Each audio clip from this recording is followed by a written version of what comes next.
Muy bien, muy buenas noches a todos.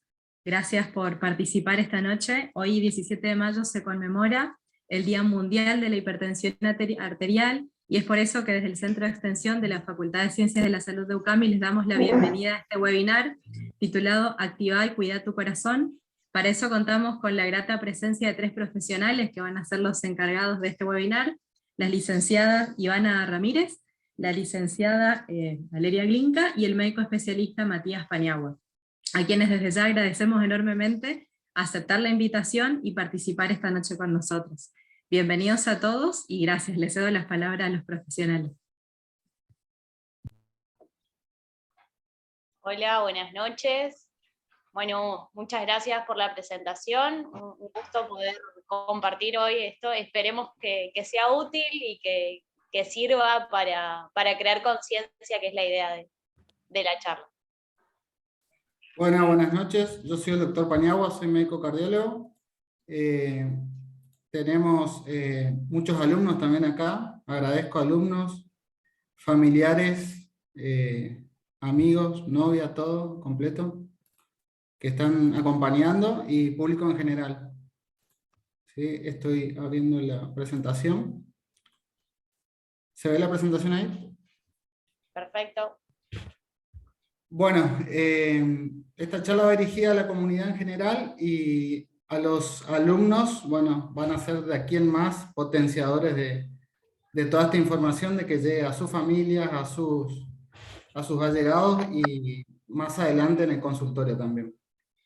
El tema de hoy, bueno, es hipertensión arterial. Hoy es el Día Mundial de la Hipertensión Arterial, un día que se eligió para reforzar los cuidados, instruir a las personas con respecto a esta enfermedad y que conozcan un poco más. La verdad que es una enfermedad bastante frecuente, afecta a más del 30% de la población adulta mundial y es el principal factor de riesgo para padecer enfermedades cardiovasculares.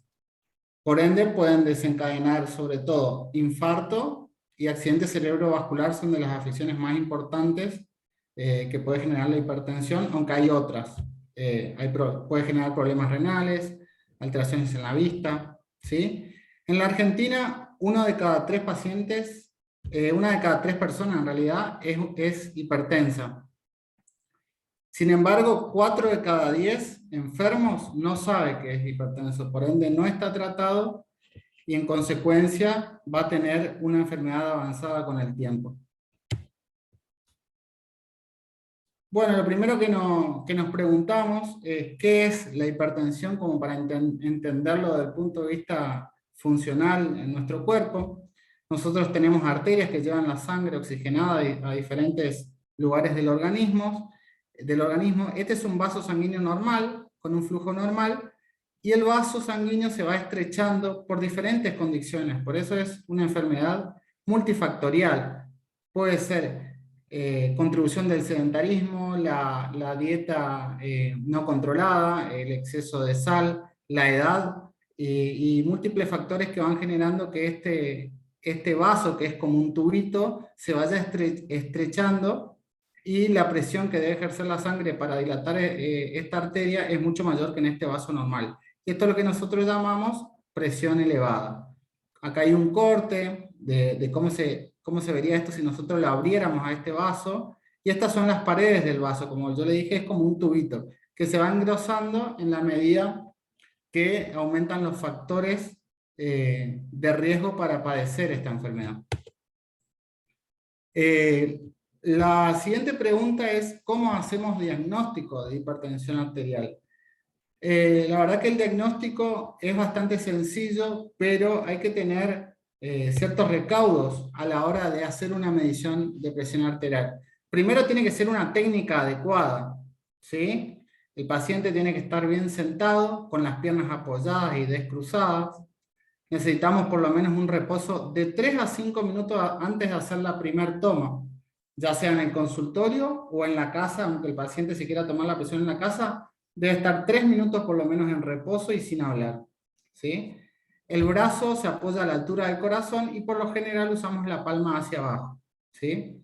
Se coloca el manguito en el brazo sin ropa de por medio, se pone 2 centímetros por encima del pliegue del codo, y se tiene que usar el tamaño del manguito adecuado para aquellos que tengan brazo un poco más ancho, ¿sí? Debemos saber que debe cubrir por lo menos el 70% de la piel, ¿no? Tiene que estar cubierta por el manguito. Se realizan por lo menos 3 mediciones, mínimo 2, y se promedian las últimas 2 generalmente, ¿sí? Estas mediciones deben ir separadas por al menos 1 minuto, ¿sí? Se toma una vez, se descansa 1 minuto, se toma otra y una tercera con 1 minuto separado, ¿sí? Por ende, el diagnóstico lo podríamos hacer si tenemos una presión mayor a 140 milímetros de mercurio, o que también, digamos, en el consultorio el paciente le dice 14, en la comunidad se dice 14, la presión sistólica o máxima, ¿sí? O mayor de 90 de diastólica o mínima. Es conocido y es válido también hablar y entender al paciente, porque lo importante acá es que se entiendan los términos. Si él dice tengo más de 14 o más de 14,9, ¿sí? Vine con 15, estuve con 16, uno debe entender igualmente el léxico, porque estamos hablando de lo mismo, ¿sí? Pero bueno, los términos específicos serían mayor a 140 de sistólica o mayor a 90 de diastólica, o también llamada mínima. El paciente durante el estudio debe tener la espalda apoyada, debe ir al baño previamente a la toma de la presión, ya que la ansiedad que genera y la molestia que genera tener una vejiga llena puede alterar nuestros números, o sea, puede dar más alta de lo que el paciente tiene habitualmente. No cruzar las piernas y tener los pies bien apoyados. Bueno, estas recomendaciones generales son de la Sociedad Argentina de Cardiología. Son 5 recomendaciones bastante, digamos, entendibles, donde la primera dice que todo individuo debería conocer el valor de su presión arterial al menos una vez al año, ¿sí? La herramienta básica de la medición de la presión arterial es la medición, perdón, de la presión arterial en diferente contexto. ¿Qué quiere decir? Que uno se puede medir la presión en una salita, en una farmacia, en la casa, o mejor aún, en el consultorio. Esta es nuestra herramienta básica para intentar hallar a estos pacientes que no conocemos el diagnóstico, y ellos mismos tampoco lo conocen. Se recomienda la medición de la presión en forma sistemática en cualquier contacto con el sistema de salud. O sea, cada vez que se concurre al hospital, sea el motivo que sea, desde la vacunación, extracción de sangre y demás, debería ser un momento, al menos para poder pesquisar a esta cantidad de pacientes que se escapan y desconocen su enfermedad, su condición, y por ende no están tratados. La presencia de familiares hipertensos, sobre todo familiares de primer grado, ¿sí? Que tengan hipertensión, como padre, madre, hermanos o hijos, ¿sí? Deberían tener aún más la necesidad de hacer un control de presión arterial, ya que tiene un componente hereditario también que juega un papel importante. Como antes le dije, el mínimo son 2 mediciones y se utiliza un promedio. Ya si tenemos un promedio mayor a 130/80 o mayor a 13/8, es necesario una consulta con el especialista. Bueno, en este tramo, pensándolo para la mayor parte de las preguntas que se hacen en la consulta, ¿sí? Tiene que ver con los interrogantes con los que vienen los pacientes o con las dudas que se generan. Igualmente, no sé si está habilitado el chat para que puedan dejar algunas preguntas y responderlas al final si se escapa de la presentación alguna duda que tengan. O la podemos hacer, si alguno se anima, con el micrófono activado. ¿Sí? En cuanto a los síntomas de la presión arterial, es importante aclarar que es una enfermedad que se la llama la asesina silenciosa. ¿Por qué? Porque va generando daño crónico a lo largo del tiempo, ¿sí? Y posteriormente lo que vemos son las consecuencias de la hipertensión alta no tratada, ¿sí? ¿Cuáles son? Nombramos inicialmente accidente cerebrovascular, infarto de miocardio, enfermedad vascular periférica, enfermedad de la retina, hasta ceguera, enfermedad renal, son las principales. Sí, algún síntoma, la verdad que en muy bajo porcentaje, a veces mencionan cefalea, por ejemplo. Pero hay que tener en cuenta de que todos los síntomas que tienen que ver con el dolor, ya sea cefalea o así nos duela la rodilla, va a generar una respuesta fisiológica que va a hacer elevar la presión arterial. Así que en contexto de dolor, no es lo recomendable hacer diagnóstico y tomarse la presión en ese momento, ya que es una situación de estrés donde la persona va a tener la presión más elevada de lo normal y lamentablemente se lo adjudican a la presión, pero habitualmente es al revés. El dolor eleva la presión. Con respecto al consumo de sal, es importante saber que la Organización Mundial de la Salud nos dice que en nuestra dieta tenemos que consumir 2 gramos de sal, de sodio en realidad, por día. 2 o menos en realidad. No excedernos de eso porque eso aumenta el riesgo cardiovascular. Es muy difícil estimar los gramos de sodio que uno consume. Para eso se hace esta cuentita, como para tener una idea. Perdón que se me fue la presentación, para atrás. Para que uno tenga una idea, 5 gramos de sal contienen 2 gramos de sodio. Y si quieren regular más aún aquellos pacientes que son hipertensos y tienen problemas con el consumo de sal, los sobrecitos de sal vienen de 1 gramo de sal. ¿Sí? Así que con 2 sobrecitos repartidos en todo el día estarían más o menos dentro de los requerimientos. El gran problema es que el sodio viene oculto en diferentes alimentos, entonces uno no puede estimar solo con la sal que echa en la comida, sino que hay un montón de otros alimentos que consumimos a diario que tienen sal, incluso los dulces tienen sal. Una medialuna tiene sodio, ¿sí? Eso tienen que saberlo. Una Coca-Cola, así sea sin azúcar, tiene sodio, ¿sí? Acá ven otro tipo de alimentos, los aderezos, la mayonesa, el ketchup, ni hablar, chorizos, fiambres, que estos son más obvios porque son salados, pero los panificados todos tienen sodio. Ven pizza por acá, bueno, hamburguesa, papa frita, acá algo ya más, que digamos que es más evidente que tienen sal. Pero la sal oculta es un verdadero peligro para la salud porque desconocemos que el sodio está presente en la gran mayoría de los alimentos, ¿sí? Como reemplazo se puede utilizar cebolla, ajo, limón, pimienta, son buenos sustitutos de la sal a la hora de comer, ¿sí? Pero lo más importante es que hay que saber que el consumo máximo está en 2 gramos de sodio que representan 5 gramos de sal y que hay sodio en muchos alimentos. Recuerden los panificados, todas las harinas.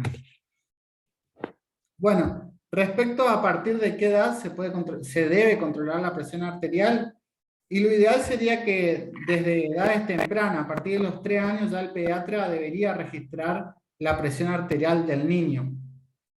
¿Sí? Más adelante, otro punto de corte donde ya necesariamente habría que empezar a tomar la presión son los 18 años. Acá les dejé una foto de una cerveza, porque digo, a los 18 años quieren empezar a tomar cerveza, pero primero, antes que eso, empezar a tomarse la presión arterial sería lo adecuado. Y la enfermedad se va a presentar mientras más avancemos con la edad. A partir de los 40 años ya hay un envejecimiento arterial, ¿sí? Donde ahí hay que controlar con más frecuencia. Bueno, otra de las preguntas que uno se hace es, ¿qué riesgo tengo yo de tener presión arterial? ¿Cuáles son los factores de riesgo? Bueno, los factores de riesgo son la edad, principalmente aquellos que tienen más de 40 años hacia adelante, tienen mayor riesgo de presentar hipertensión arterial porque también se da por un envejecimiento del árbol arterial. En cuanto al sexo, los hombres tienen mayor riesgo en edades más tempranas, de adulto joven, de 35 a 50 años. Después se empieza a igualar porque las mujeres tienen un factor protectivo hormonal que lo empiezan a perder en la posmenopausia, así que se igualan a medida que avanza la edad, ¿sí? Los antecedentes familiares es otro factor de riesgo, como les comentaba, tener familiares de primer grado padre, madre, hijos o hermanos con presión arterial, tiene una relación directa con el riesgo que tenemos nosotros. Los pacientes que están obesos, ¿sí? Una dieta con mucho sodio, el consumo excesivo de alcohol, la inactividad física, la diabetes, el colesterol elevado y algunos rasgos de la personalidad y depresión que tienen que ver con la baja tasa de tratamiento y de cuidados. Bueno, esta es una pregunta que hacen mucho los pacientes en la consulta, es si existe o no la presión nerviosa. Como tal, no existe como tal, pero sí es real de que la presión se eleva en cuadros de nerviosismo o estrés. A diferencia de la hipertensión como enfermedad, esta presión nerviosa que le llamamos en el consultorio, se da por una descarga adrenérgica que tienen los pacientes, se descarga adrenalina, que es una hormona que hace que los vasos sanguíneos se achiquen, ¿sí? En un momento de estrés o nerviosismo, y genera una elevación de la presión arterial que es transitoria, a diferencia de la hipertensión arterial como enfermedad, que es una hipertensión sostenida, es una presión arterial elevada en forma sostenida. O sea que puede haber momentos donde el paciente, ante ciertas situaciones, este momento es una situación donde el médico le coloca el manguito en el brazo. Ya está demostrado en estudios que el solo hecho de colocar el manguito en el brazo ya genera elevación de la presión arterial, ¿sí? A esto le llamamos nosotros también hipertensión de guardapolvo blanco. Quiere decir que durante la consulta o estando en el hospital hay pacientes que se ponen muy nerviosos, son el 15-20% de los pacientes hipertensos, ¿sí? Que pueden tener hipertensión de guardapolvo blanco, y estos no son realmente enfermos de hipertensión arterial, sino que tienen elevación transitoria en el consultorio. Para estos pacientes tenemos destinados ciertos estudios específicos, como el monitoreo de 24 horas, donde se le coloca un manguito de presión por 24 horas al paciente, pero él se lo lleva a la casa.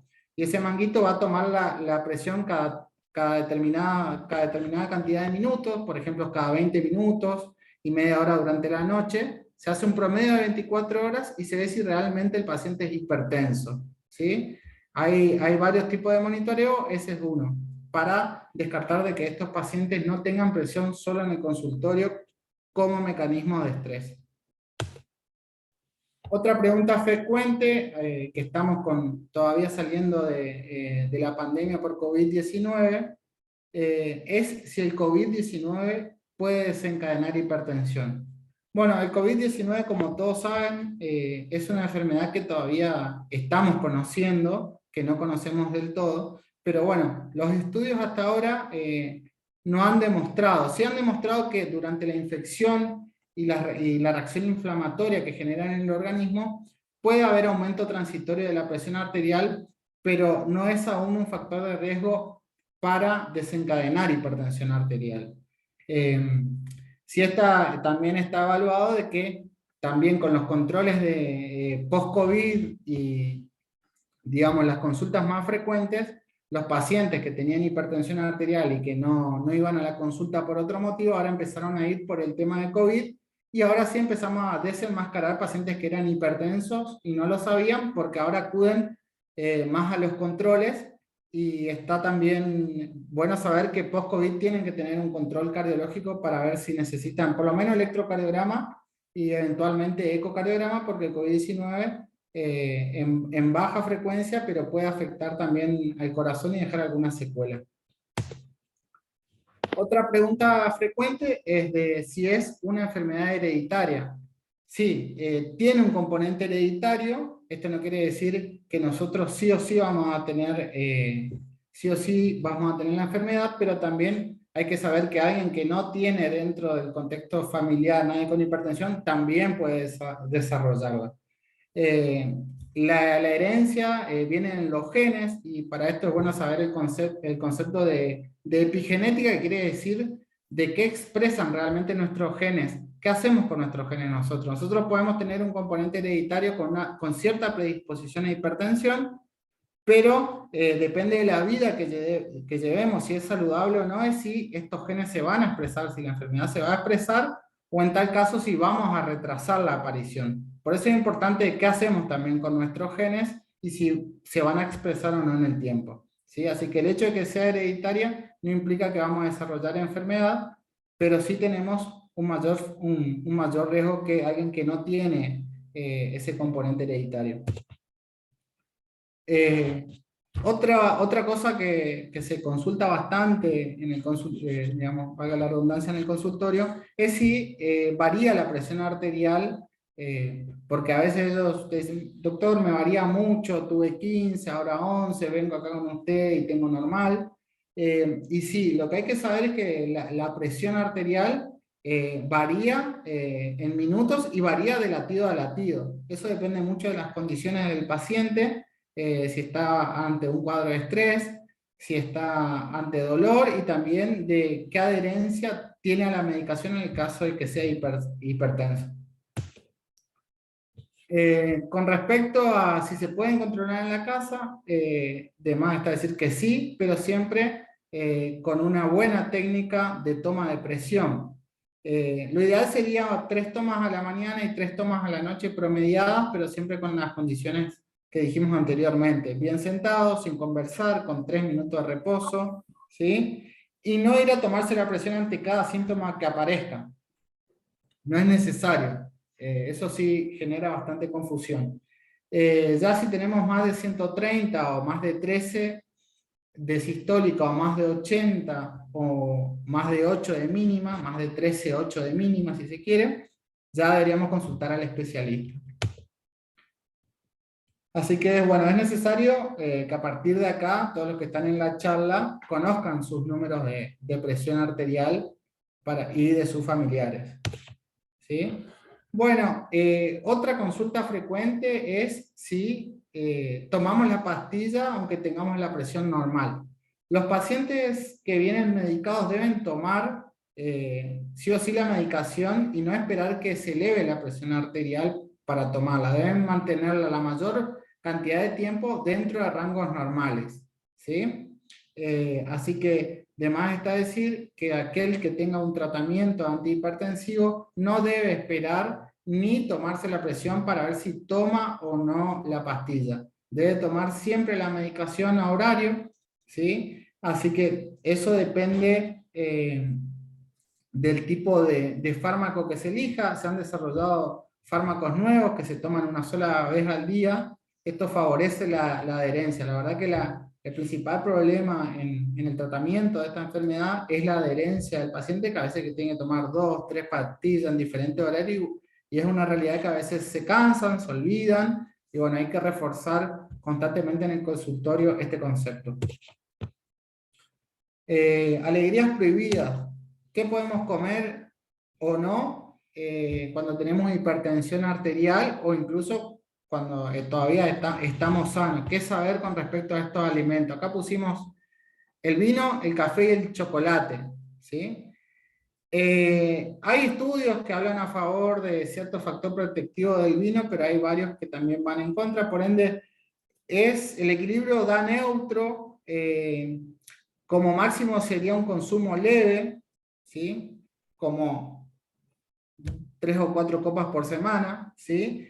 Y ya a partir de un consumo moderado, ya hay más factor de riesgo cardiovascular. O sea, un consumo leve es tolerado, pero sepan que no es protectivo, ¿sí? En cuanto al café, la verdad que paciente que es hipertenso y que empieza a tomar café, el riesgo está aumentado. Sin embargo, aquel que ya consume café hace mucho tiempo, tiene un efecto protectivo por inhibición del simpático. También es algo neutro. La verdad que si alguien es hipertenso, lo ideal para tener cifras menores o tomar menos medicación, lo ideal sería que no consuma café o 1 o 2 veces al día como mucho. Con respecto al chocolate, algunos trabajos han encontrado protección a nivel de las arterias coronarias, pero el chocolate tiene a favor, que en realidad en contra, la ganancia de peso y la obesidad, que esos son factores de riesgo cardiovascular. Por ende, de nuevo, estamos ante algo que da neutro en los estudios, ¿sí? pero que ninguno en exceso mejoró nada, ni protege de ninguna manera. Todos en exceso hacen mal y enferman, ¿sí? Y esto era un breve resumen para que tengan una idea de cada alimento, que pueden, dentro de la moderación, pueden ser consumidos. Uy, se me fue. Bueno, con respecto al tratamiento inicial, no quiero meterme en medicación acá, pero lo ideal sería hacer ejercicio diariamente. La Organización Mundial de la Salud habla de que alguien es sedentario si por lo menos no hace ejercicio 3 veces a la semana. Así que 3 veces a la semana debería ser una meta inicial, pero lo ideal sería ejercicio a diario. Elegir una dieta saludable, hay una dieta específica, la dieta DASH, que se da en hipertensos, pero básicamente se basa en los colores, piensen en colores a la hora de comer, frutas y verduras sobre todo, ¿sí? Colores, muchos colores son frutas y son verduras, y disminuir un poco el consumo de carnes. No fumar, de más está decirlo, limitar el consumo excesivo de alcohol, y reducir en lo posible el consumo de sal, con lo que hablamos anteriormente. ¿Sí? Bueno, esto es lo que les decía con respecto a la actividad física. Acá tenemos una familia que realiza actividad física ya en forma preventiva. Es muy bueno que en la familia se instale este hábito desde los más pequeños, porque a lo largo de la vida lo van a sostener, ¿sí? Y van a tener una buena calidad de vida y un buen envejecimiento, como vemos del otro lado a estas personas de mayor edad. Les puse 33 porque sería, para salir del sedentarismo, sería el número a recordar. 3 veces por semana, durante 30 minutos, al menos una caminata, ya es un factor protectivo, ¿sí? Contra el sedentarismo, que es un factor de riesgo cardiovascular importante. Así que recuerden, 3 veces a la semana, al menos 30 minutos, y más en las personas un poco de edad avanzada, por lo menos ese nivel de actividad, pero previamente consultando al especialista y viendo que estemos en condiciones de poder realizar alguna actividad. Así que en este tramo ya las voy a dejar con las licenciadas en deportes, las profes acá, para que nos hable un poco de los beneficios de la actividad física, y si tienen alguna pregunta y demás, lo veo en el chat. Muchas gracias.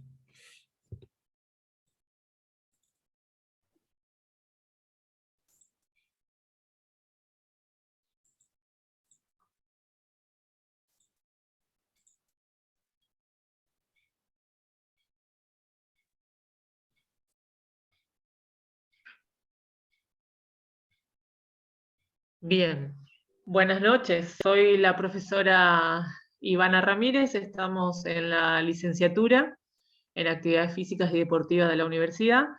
Y bueno, en conjunto con la profe Valeria vamos a dar un pantallazo general en lo que se refiere a la actividad física, ¿sí? Valeria, ¿querés compartir la pantalla? ¿Tenés a mano? Yo necesito ser hospedadora para poder compartir. Ah, bueno. Eso Creo que ya está habilitada la función, Valeria. Ah, ¿Podés perfecto. probar? Sí.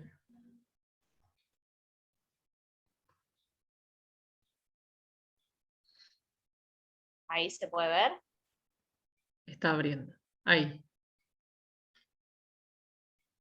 Bien, ¿querés poner? Ahí, perfecto. Muchas gracias. Bien.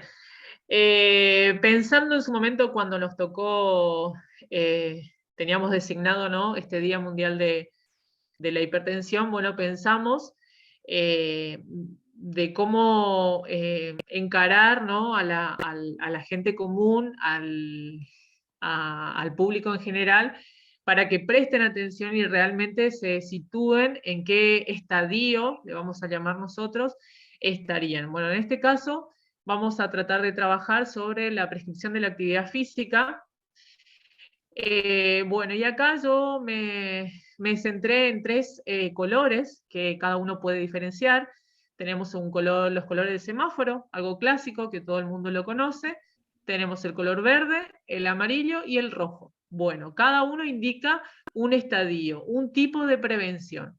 Bueno, en este caso va a ser, tenemos la prevención primaria, la prevención secundaria y la prevención terciaria. Dentro de lo que es Valeria, ¿puedes pasar?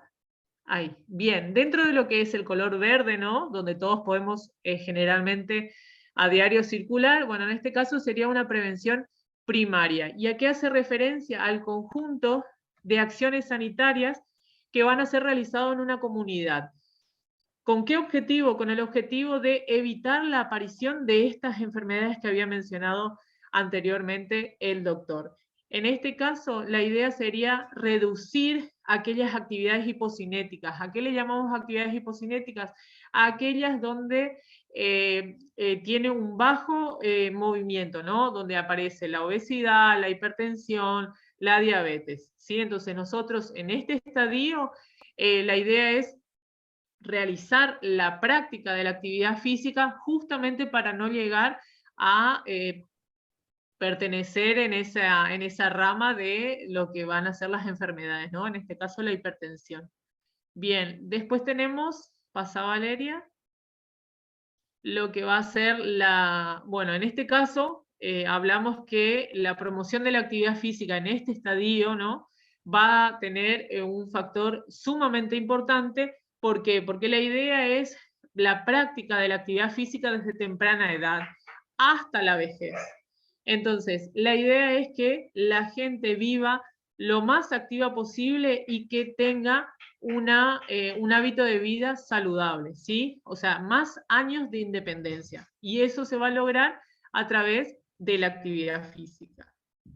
Bien, después tenemos la prevención secundaria, que ya en este caso es la detección de una población asintomática, de una enfermedad en su estadio inicial. O sea, acá en este caso ya nos encontramos con la enfermedad. Y acá hablamos, por ejemplo, de que la actividad física va a tener un factor sumamente importante. ¿Por qué? Porque ya van a haber programas que en este caso se puede trabajar, en este caso, como muestra la imagen, la plaza saludables que existen en Posadas. No sé si por ahí en algún momento van a tenerlo en cuenta. ¿Por qué? Porque en la ciudad de Posadas van a encontrar un mapa donde van a encontrarse con diferentes plazas saludables para poder acceder a esta práctica de manera deportiva y recreativa, promocionando la actividad física. Ese es el objetivo principal, ¿sí? Después nos encontramos con una prevención terciaria, y bueno, y acá en este caso ya hablamos que la enfermedad ha provocado daños, ¿sí? Y esos daños por ahí van a ser irreversibles. Lo que nosotros tenemos que tratar de lograr es, en conjunto con la actividad física, reducir, y ya hablamos de una rehabilitación, ya hablamos de medicación, y muchas veces se sugiere estar acompañados, si estamos en este estadio, de una persona que los pueda guiar en la práctica regular y sobre todo tener en cuenta qué tipos de actividades vamos a realizar. Bien. Bueno, y acá en este caso, a mí me gustaría que la idea es que ustedes se pregunten en qué estadio se encuentran, ¿sí? Si estoy en una práctica regular de la actividad física, si ya estoy con el inicio de la enfermedad, o si ya la enfermedad está instalada. Bueno, ¿qué hago a partir de que la enfermedad esté instalada? ¿Qué tipo de actividad física puedo realizar? Y obviamente, en este caso, si no puedo acceder de manera particular a un servicio, no sé, personalizado o un gimnasio donde yo lo pueda pagar, bueno, ¿qué hago? Bueno, busco, por ejemplo, puede ser desde la Municipalidad de Posadas, bueno, a ver qué tipo de práctica de actividad física me ofrece, pero teniendo ya la enfermedad.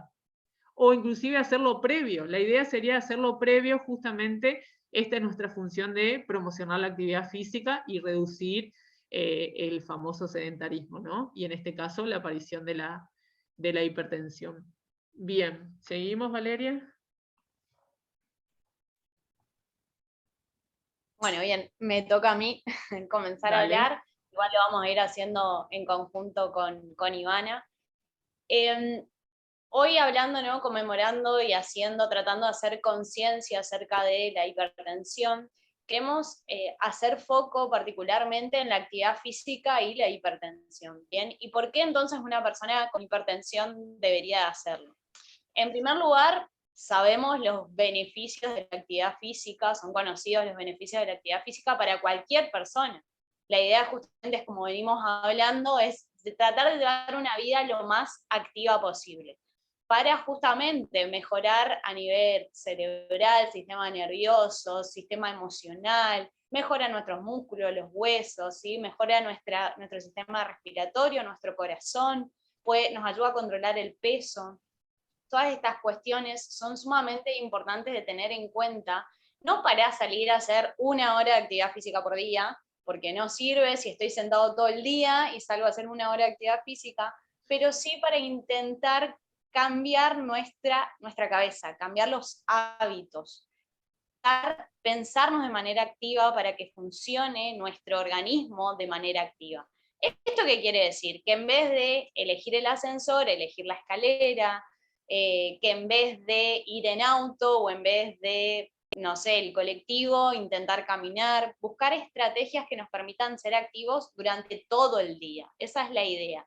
No solamente para una persona enferma, sino con alguna enfermedad o con alguna discapacidad, sino para todos en general. Otra de las cuestiones de por qué una persona debería realizar actividad física es, si no tengo hipertensión, es justamente para prevenir, ya que es uno de los factores de riesgo, como lo ha mencionado el doctor, o si no también en caso de tener, porque hay un montón de estudios que indican que hay una relación, ¿sí?, inversa entre la actividad física y la hipertensión. ¿Esto qué quiere decir? Que se han hecho estudios, investigaciones de personas con hipertensión que al cambiar los hábitos de vida, ¿sí?, y hacer actividad física, reducen esta presión arterial. Entonces, justamente por estas cuestiones es sumamente importante que una persona con hipertensión realice actividad física diaria. Ivana. Bien, acá en este caso nos preguntamos, ¿sí? ¿Es seguro para mí hacer ejercicio por mi cuenta? Bueno, y acá nosotros lo hacemos un punto y aparte, ¿por qué? Porque me parece que es importante tener en cuenta que la actividad dirigida a la salud tiene que adaptarse a las características de cada persona. Entonces, nosotros dice que resulta inconveniente conocer aquellas exigencias que requieren distintos tipos de actividad física. ¿Por qué? Porque la idea es hacerlo con una persona que los pueda guiar, que los pueda asesorar, que los pueda orientar. ¿Por qué? Porque no podemos hacer cualquier tipo de actividad física teniendo hipertensión. Entonces, hacemos un parate como para decir, bueno, ¿qué tipo de actividad puedo realizar y quién me puede ayudar? Entonces, ahí estamos nosotros como profes, como licenciados, en tener en cuenta la enfermedad que tiene la persona que se presenta con hipertensión y bueno, a partir de ahí hablamos de un plan de entrenamiento que se pueda adaptar a la salud y a la enfermedad que está contando la persona. Justamente esto también es fundamental. A ver, por ejemplo, ¿no? Una persona con hipertensión entiende de que debe de comenzar a realizar actividad física, contacta con un profesional, pero es sumamente importante, necesario, que ese profesional y el paciente, ambos, entiendan de que el control previo a la actividad, o sea, hacernos estudios para saber cómo está funcionando nuestro corazón, qué tipo de hipertensión tengo y si puedo realizar actividad física, es necesario. ¿Esto qué quiere decir?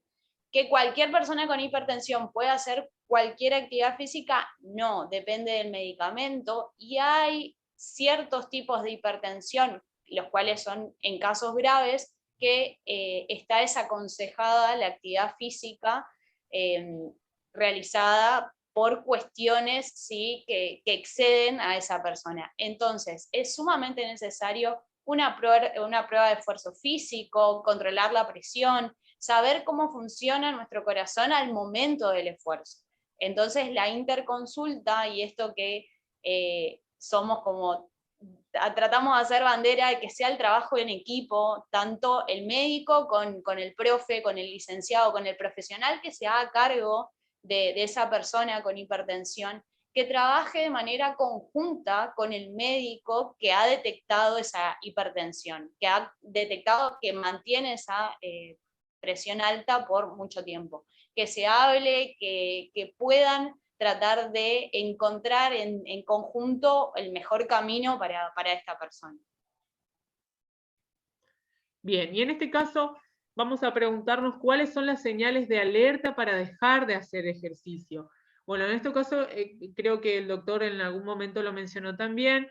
Bueno, pueden aparecer los dolores de cabeza, los mareos, alguna falta de aliento que por ahí resulte irregular, alguna visión borrosa. Bueno, son señales de alerta en la práctica del ejercicio físico o el esfuerzo físico que tenemos que parar y preguntarnos qué está pasando, por qué me estoy sintiendo así, dónde aviso al profesor, el profesor a su vez empieza a indagar a ver cuáles son las enfermedades por ahí ya de base, o vuelve a su ficha, y así sí una cadena de controles, en este caso teniendo en cuenta el ejercicio que en ese momento está realizando la persona.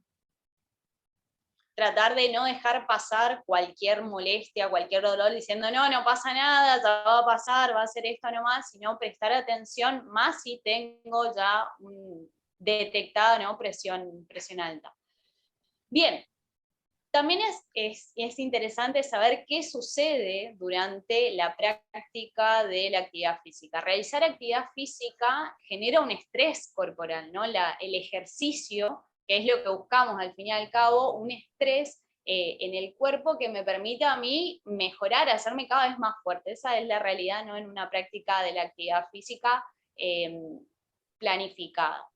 Cuando los autores Wilmore y Costil hablan de que durante el ejercicio se producen una gran cantidad de cambios para tratar, ¿no es cierto?, de que satisfacer las demandas que se producen. Entonces, al fin y al cabo, cambios como por ejemplo en la frecuencia cardíaca, en el volumen sistólico, el flujo de sangre o la tensión arterial, que es lo que nos compete hoy, son cambios normales que suceden en una persona que está realizando un estrés, en este caso de manera voluntaria, ¿bien?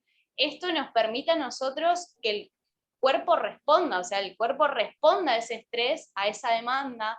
Entonces, en caso de que, por ejemplo, por X motivo, razón, circunstancia, yo me mido la presión arterial cuando estoy haciendo actividad física, o por ejemplo, terminé de hacer actividad física y me mido, probablemente, no probablemente, lo que debería pasar, lo normal, es que la presión se eleve. Son síntomas de que está funcionando y del que el cuerpo está respondiendo a ese estrés. En caso de que no haya ningún cambio, quiere decir, es una alarma de que hay algo de que no está funcionando. Entonces, por eso también, ¿no?, cuando hoy explicaba el doctor de que cuando uno se mide la presión arterial debe estar tranquilo, sentado, que se debe crear un ambiente sí particular, es justamente por estas cuestiones. Si nosotros venimos acelerados, haciendo cosas y demás, generalmente sucede que la presión arterial se eleva.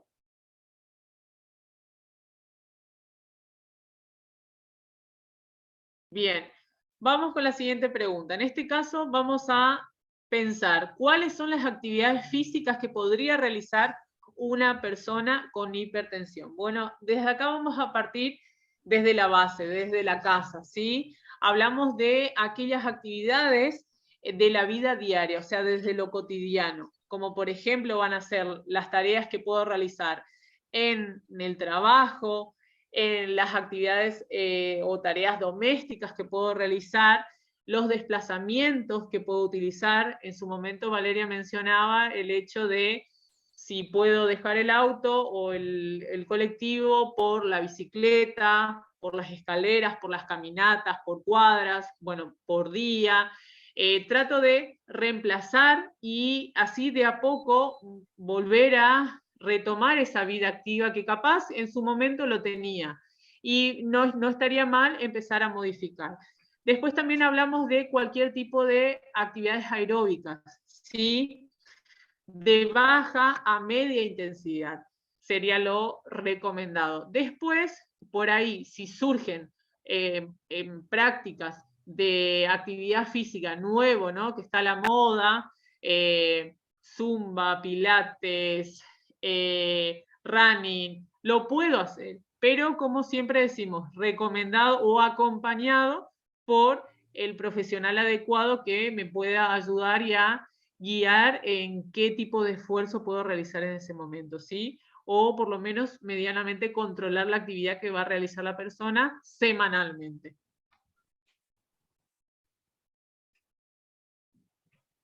Bien, como cierre, nos gustaría que quedara en claro de que si bien la actividad física se recomienda y es algo que lo escuchamos un montón y estamos todo el tiempo, por suerte, ¿no? O sea, cada vez se está generando más conciencia porque realmente el sedentarismo y la inactividad física es un grave problema en nuestra sociedad por el avance de la tecnología y por la forma de vida facilitada que tenemos.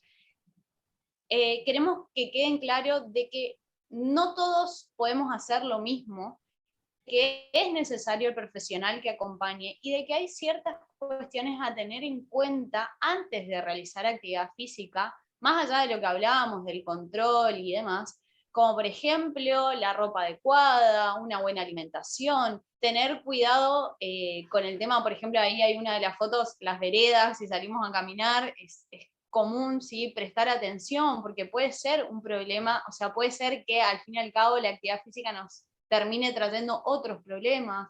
Entonces, prestar atención al entorno a donde voy a realizar la actividad física, a los materiales que voy a ocupar, prestar atención a las condiciones meteorológicas, a la temperatura, y otra de las cuestiones en la cual el profesional es fundamental que esté presente y que marque, que es el que marca la diferencia, es en el control y el cuidado del ejercicio, de la técnica a realizar.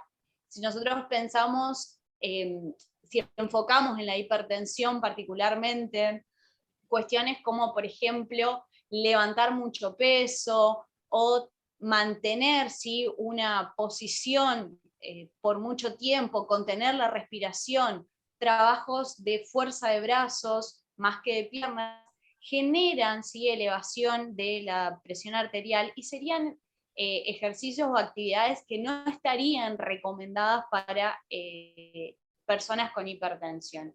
Entonces, todas estas cuestiones son importantes de tener en cuenta porque no todos podemos hacer todo. Y lo ideal es que justamente la actividad física sea en beneficio y no sea un posible riesgo o que nos traiga mayores problemas. Bien, Bien, por ahí para agregar algo más a lo que decía Valeria, tenemos que tener en cuenta el tipo de actividad física que vamos a realizar. La frecuencia, que en ese caso, cuántas veces por semana voy a realizar la actividad física, a qué intensidad voy a trabajar o voy a hacer determinado ejercicio. Después la carga, o sea, cuánto en este caso van a ser la duración en total, más o menos se estira entre 150 minutos de actividades físicas, que creo que también en su momento lo mencionó el doctor. Entonces, tenemos el modo, la intensidad, la duración, la frecuencia, son todos aspectos que cuando voy a realizar la actividad física tengo que tener en cuenta. Tengo que tratar de mantenerme lo más activo posible durante toda la semana, ¿sí?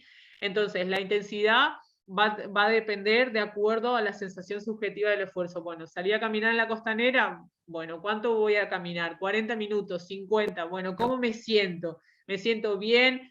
¿Tengo todavía aire como para seguir caminando? Bueno, pero no va a ser el mismo aire que van a tener una caminata a las 7 de la mañana que a las 2 de la tarde. Bueno, esos son aspectos que también tengo que tener en cuenta. La duración, vamos a fraccionar, bueno, si recién empezamos la actividad física, bueno, vamos a empezar con 20 minutos en la primera semana, la segunda semana le agregamos 5 minutos más, la tercera semana, por eso es que necesitamos estar controlado por un profesional. Después, ¿y la frecuencia? Bueno, la primera semana voy a empezar 2 veces a la semana, lo mínimo, lo básico para que mi cuerpo entre en calor al nuevo hábito de la actividad física. Bueno, la segunda semana vamos a aumentarle un día más.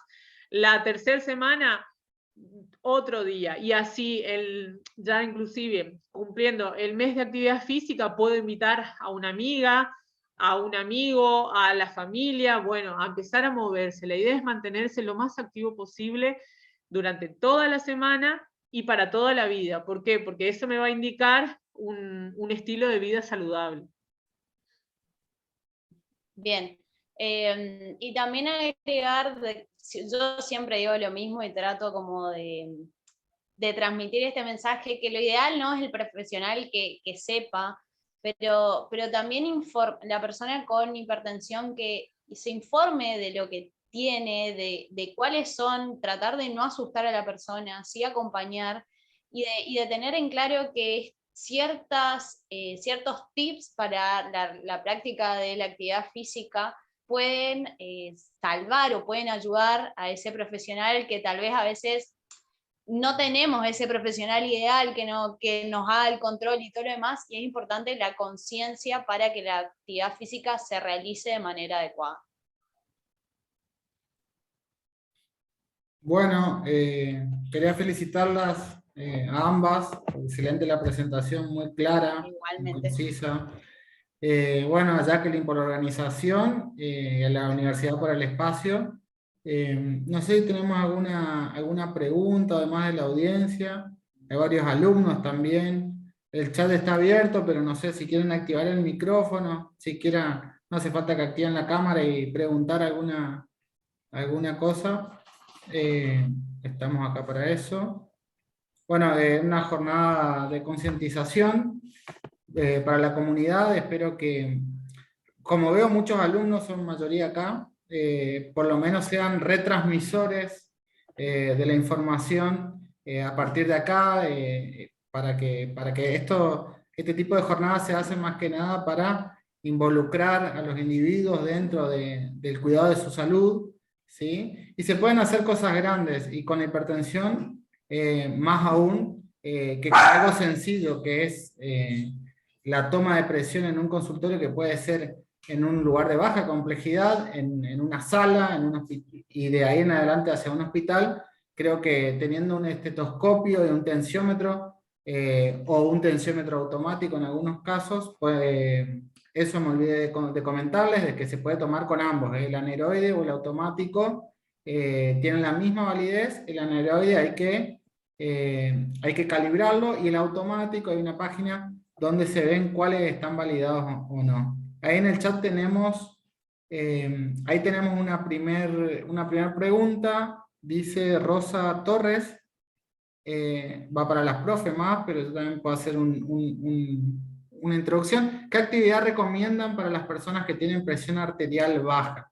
Bueno, la presión arterial, dichosos los que tienen presión arterial baja. La presión arterial baja como entidad no existe. Puede haber pacientes con presión baja, pero generalmente obedecen a algún trastorno de índole endocrinológico que habría que estudiar por qué tienen baja la presión.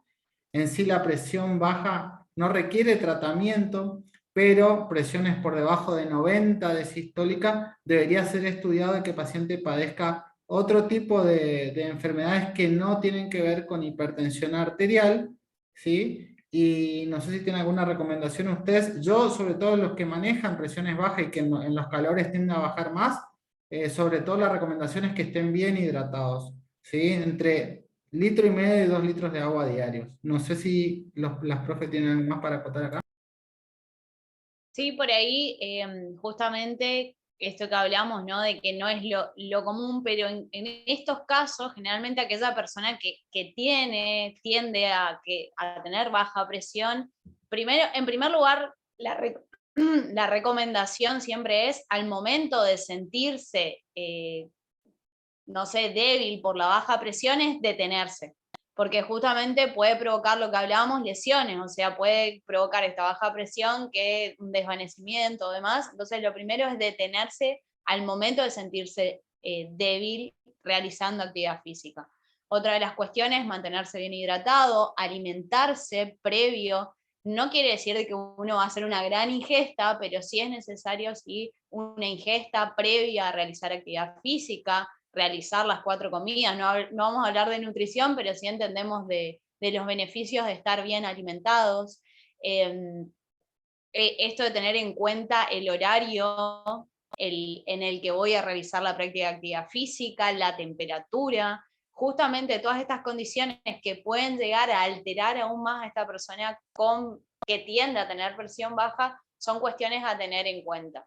Y generalmente en caso de una baja de presión, lo que a veces se realiza más una pequeña ingesta, ¿sí? Para tratar de elevar la presión. No sé, Ivana, si... En este caso creo que tienen que tener en cuenta la actividad que les gusta realizar, y a partir de ahí la persona se puede adaptar a estas características que mencionaste anteriormente, con mucho cuidado, con mucha responsabilidad, porque muchas veces podemos sugerir determinada actividad, pero no es del agrado de la persona.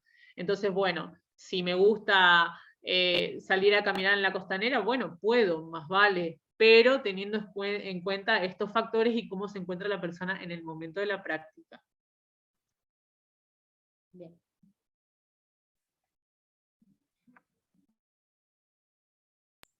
Bueno, a ver si hay alguna otra consulta, a ver los alumnos si estuvieron activos o no. Igual agradecerle a todo el acompañamiento, a todos los que estuvieron escuchando en la víspera del feriado, pero un día importante para nosotros con la hipertensión. Se tomaron una hora de su vida para escuchar un rato.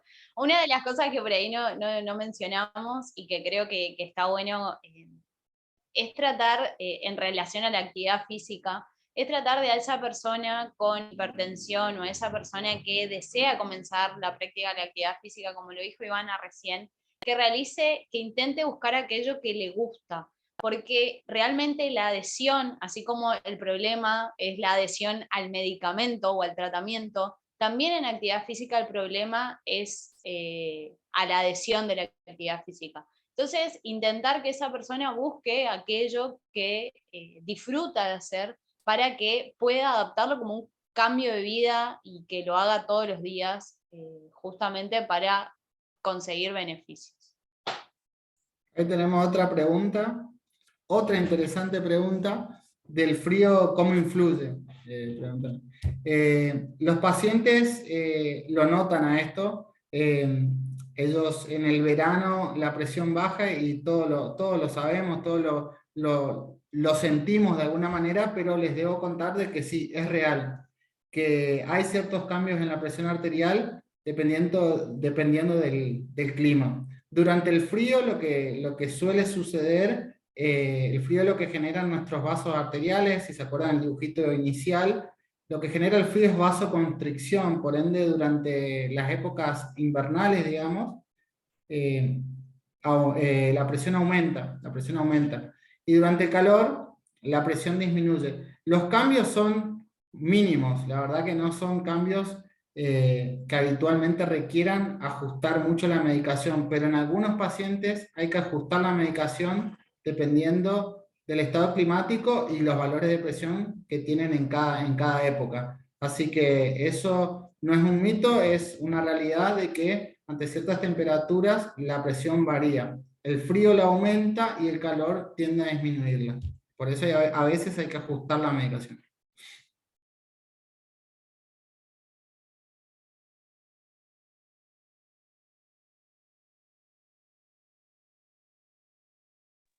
Buenas noches, ¿cómo están? Soy la doctora Guerrero. Hola doctora, ¿cómo está? Buenas noches. Todo bien, excelente la clase de los tres. Bueno, yo atiendo también en un centro de atención primaria, ¿sí?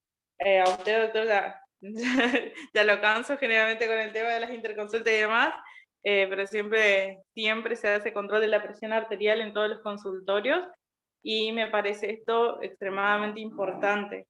Lo que sí a tener en cuenta para las profes, les quería preguntar, ¿cómo hago para contactarme con ustedes, mandarles pacientes y demás? Bien. Bien ahí. Bueno. no hay problema, podemos pasar los números de teléfono y demás, pero es una cuestión que realmente nos falta como sociedad tener un vínculo, una conexión con profesionales a los que uno pueda saber que trabajan de manera responsable o que tienen conocimientos acerca de la enfermedad. En general, uno lo que dice es aquel que estudia o aquel que se prepara. Pero bueno, sí pasamos, yo no tengo problema de pasar los datos, así que ahora lo escribo y cualquier cosa me escribís, me contactás y lo charlamos. Dale, muchísimas gracias. Bueno, acá hay Hay más. preguntas, sí hay Sí. preguntas. Hay uno que habla... Benedetto Tiziano, leo la pregunta y después la respondemos. Al momento del diagnóstico de hipertensión arterial, ¿se inicia con cambios de hábitos y medicación o primero solo cambiando hábitos?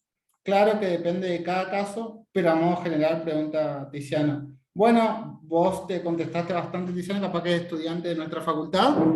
Depende de cada caso, pero hay una realidad. El diagnóstico suele ser un poquito complicado por todos los factores que les comenté que desencadenan hipertensión en el consultorio. Entonces, en el consultorio la verdad que es difícil el diagnóstico, tienen que ser más de 2 consultas con 3 o más mediciones, lo cual suele ser engorroso para el paciente, pero siempre iniciamos con mejoría en los hábitos, ¿sí? Siempre, eso sí, tanto en los pacientes que vienen con presión alta como en los que tienen presión normal. Primero, iniciar buenos hábitos. Eso implica buena alimentación, baja en sodio, actividad física y evitar los tóxicos dentro de lo que se pueda todo. ¿Sí? Así que cambios de hábitos siempre, medicación ya depende más de la cifra de hipertensión arterial, ¿sí?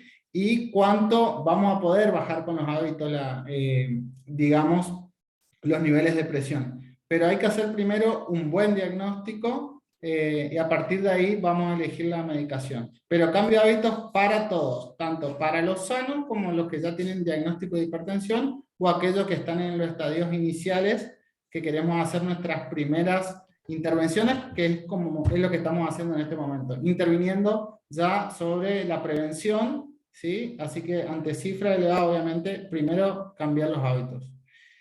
Bien, no sé si ahí quieren agregar algo, porque tenemos otra pregunta.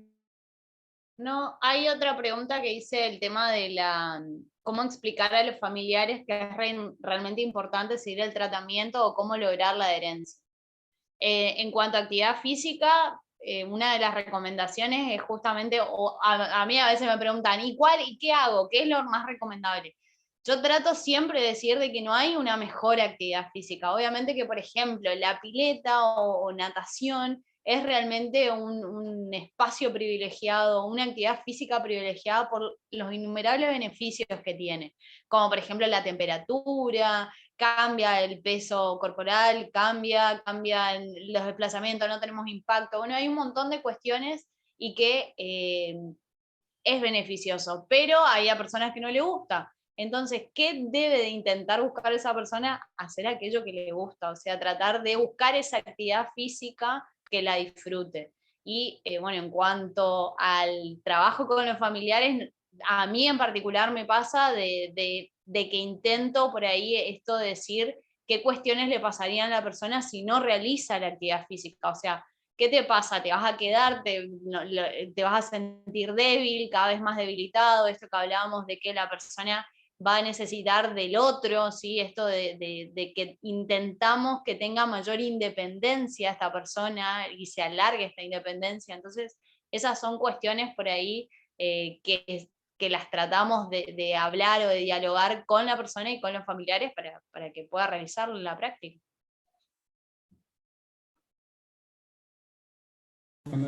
Bueno, ahí tenemos otra en el chat de Tatiana, una alumna de la facultad.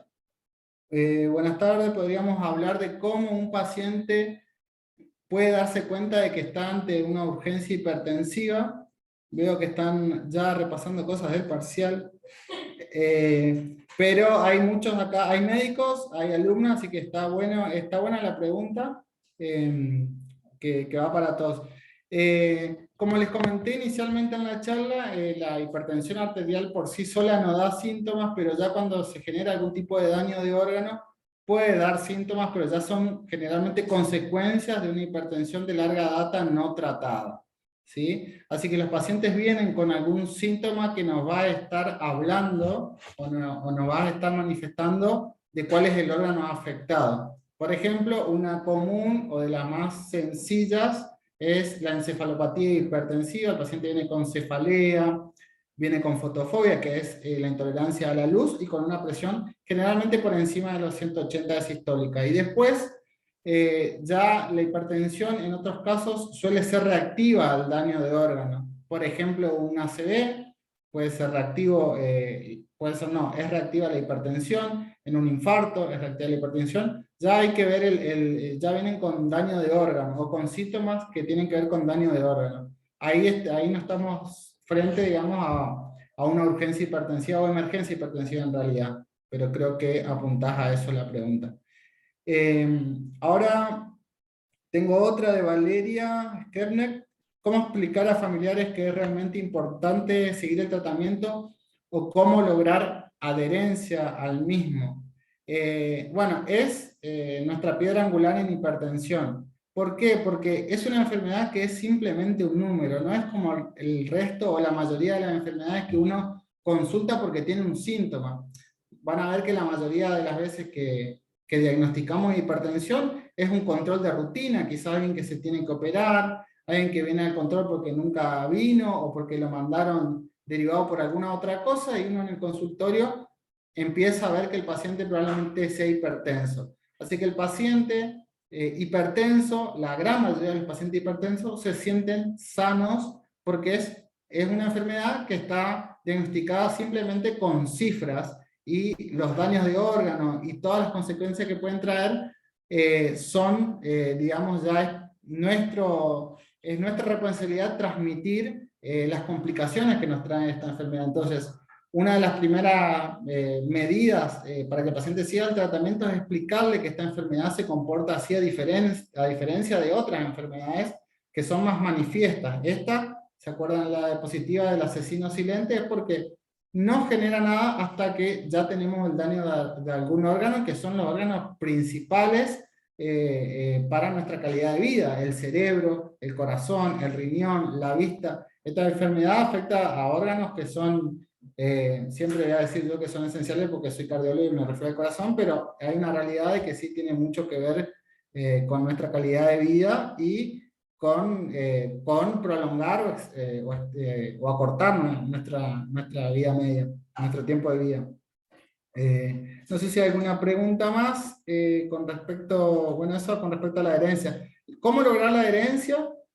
También tiene que ver con la concientización. Se han desarrollado nuevos fármacos, tampoco es cuestión de sponsorear fármacos, pero la verdad que la tecnología de los fármacos ahora se tiene con que hay drogas que actúan durante 24 horas, hay asociaciones en una sola píldora, ¿sí? Que son 2, 3 fármacos en una sola píldora y en una sola toma. Si el paciente tiene los recursos necesarios, se pueden indicar este tipo de medicación para que tenga mejor adherencia. La adherencia va de la mano, primero con la disciplina del paciente, pero segundo con que nosotros también no demos muchas pastillas separadas en diferentes horarios. La verdad que eso complejiza aún más, digamos, el tratamiento. Así que, ¿cómo lograr la adherencia? Y depende del médico, depende de las recomendaciones y depende de la disciplina del paciente a tal fin. ¿Cuánto o qué tan rápido se deteriora la salud? Muy rápido porque siempre miro y me quedan 8 mensajes abajo. ¿Cuánto o qué tan rápido se deteriora la salud si alguien con hipertensión no toma iniciativa en cambiar su estilo de vida a la brevedad? Eso pregunta Florencia Cristaldo. No hay un tiempo,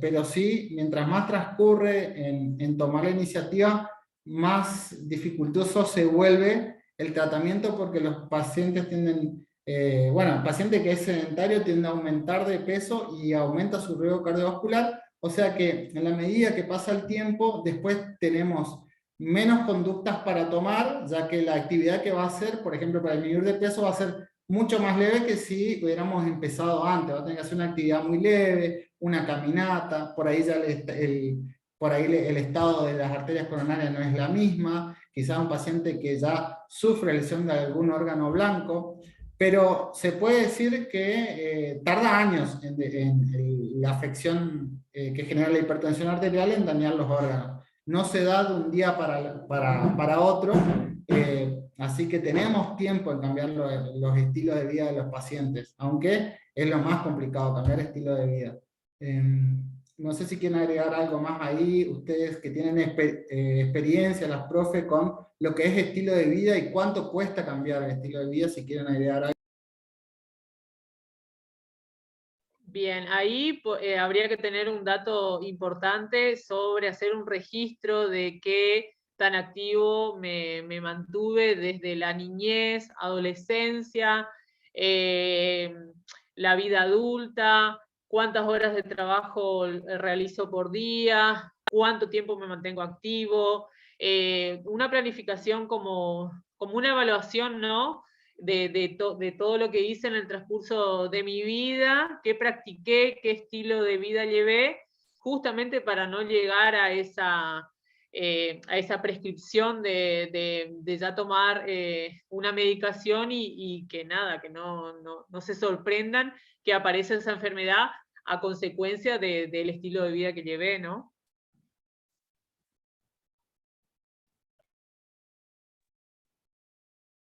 Bueno, esto en cuanto a estilo de vida, vuelvo a insistir con lo mismo, que es lo más difícil de lograr porque nos cuesta salir de la zona de confort, o sea, el sedentarismo, la inactividad física, al fin y al cabo es una comodidad y cada vez es todo más fácil, o sea, pensar simplemente el hecho que antes me tenía que levantar para cambiar el canal de la televisión y hoy en día tenemos control para todo.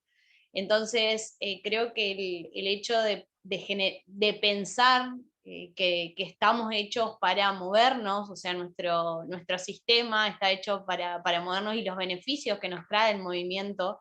Entonces, quedarnos quietos, la verdad es que enferma al cuerpo y de alguna manera el cuerpo termina expresándose, ya sea en obesidad, en caso de que no me mueva y me alimente mal, o termine con alguna enfermedad y todo trae consecuencias. Entonces realmente creo que pensar en los beneficios del movimiento, aunque nos cueste, hace frío y nos cuesta salir, hace frío, o cualquier excusa es buena para no movernos. Entonces pensar en que al fin y al cabo nos estamos produciendo un daño si nos quedamos quietos mucho tiempo, creo que es la manera de por ahí hacer conciencia, generar conciencia del movimiento y de la adhesión al tratamiento.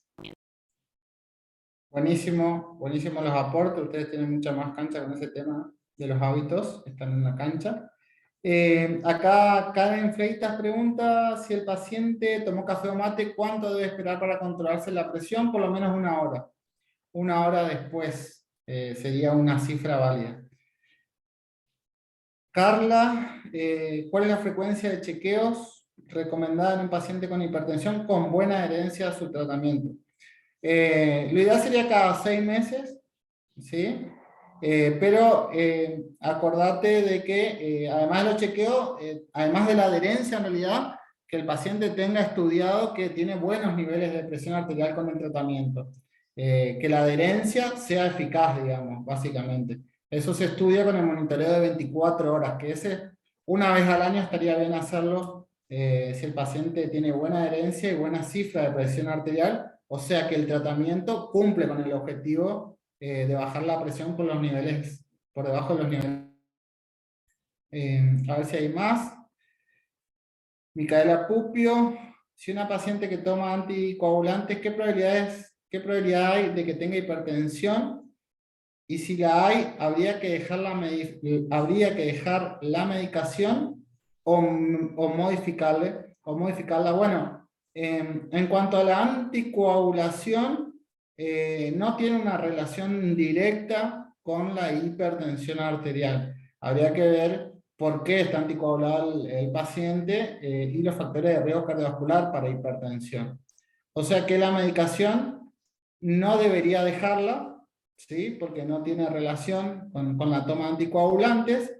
Y en cuanto a la modificación de la medicación, bueno, la mayoría de los pacientes que están anticoagulados, o una causa muy frecuente de anticoagulación, es la fibrilación auricular. Por ende, si el paciente tiene fibrilación auricular e hipertensión, deberíamos adecuar con las medicaciones para que no tome tantas y que haga efecto. A veces tenemos medicación como los beta bloqueantes no cardioselectivos que pueden actuar bajando la frecuencia cardíaca en una fibrilación auricular y también disminuyendo la presión arterial, pero sería algo un poquito ya más complejo de la charla, meternos ahí, ¿sí? Pero está bien que consulten las dudas. Anticonceptivo oral, le dijo. Yo estaba con anticoagulación. Bueno, con respecto a los anticonceptivos orales, no hay ninguna contraindicación y no deberían modificar, digamos, el tratamiento antihipertensivo. ¿Sí? Bueno, ya le di una pequeña introducción a la fibrilación auricular ahí. Así que bueno, creo que están todas las preguntas respondidas. Si hay algo más, y si no, bueno, vamos dándole el cierre. Muchas gracias a todos por participar, muy interesantes las preguntas. Siempre estas preguntas después quedan para la próxima presentación, de las cosas que se preguntaron. Para uno quiere cubrir todo con el Power, pero siempre va quedando algo afuera y está bueno. Ya va a llegar el momento que se quedan sin preguntas, pero... Bueno, yo también quiero agradecer, gracias por el espacio, al área de comunicaciones también, al doctor Paniagua, a Ivana, y a todos ustedes por habernos escuchado, por las preguntas, por el interés, por haberse quedado hasta el final. Y realmente lo que dijimos en un principio de tratar de generar conciencia también a las personas que me acompañaron realizando la charla, quiero agradecerle también a mi novio que estuvo presente, pero esto de generar conciencia y todo lo demás me parece fundamental que estemos todos en la misma sintonía de entender de que no se trata de hacer la actividad física de moda, no se trata de quién levanta más peso, no se trata acá de quién tiene el mejor cuerpo, sino que justamente se trata de pensar de manera diferente al movimiento, de tomar conciencia de que elegimos nosotros al fin y al cabo la vida que queremos en este momento y dentro de un par de años más. Sé que acá hay un montón de alumnos jóvenes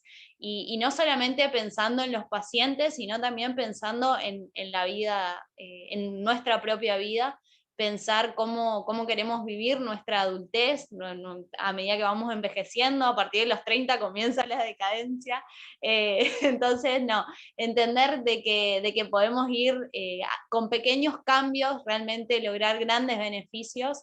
Entonces, tratar de disfrutar, de cuidarnos, de invitar a otros, de invitar al que tenemos al lado a que se mueva, a que realice actividad física y de que podamos tener una vida más activa. Bueno, también agradecerles a la universidad por el espacio, al doctor, a Valeria.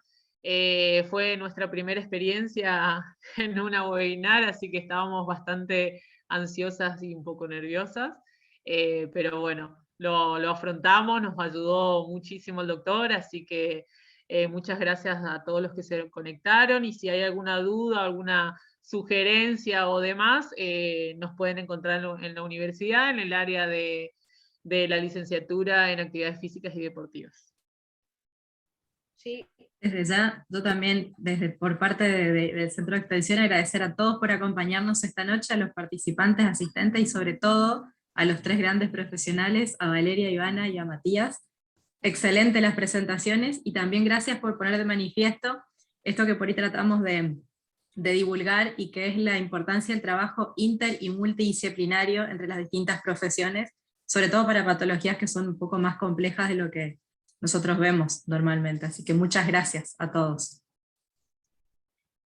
Ahí quedan los mails, está el doctor puso su mail, yo también puse, Ivana, falta tu mail, pero también ahí a disposición para cualquier duda o consulta que tengan. Bueno, buenas noches, gracias a todos. Chau, chau.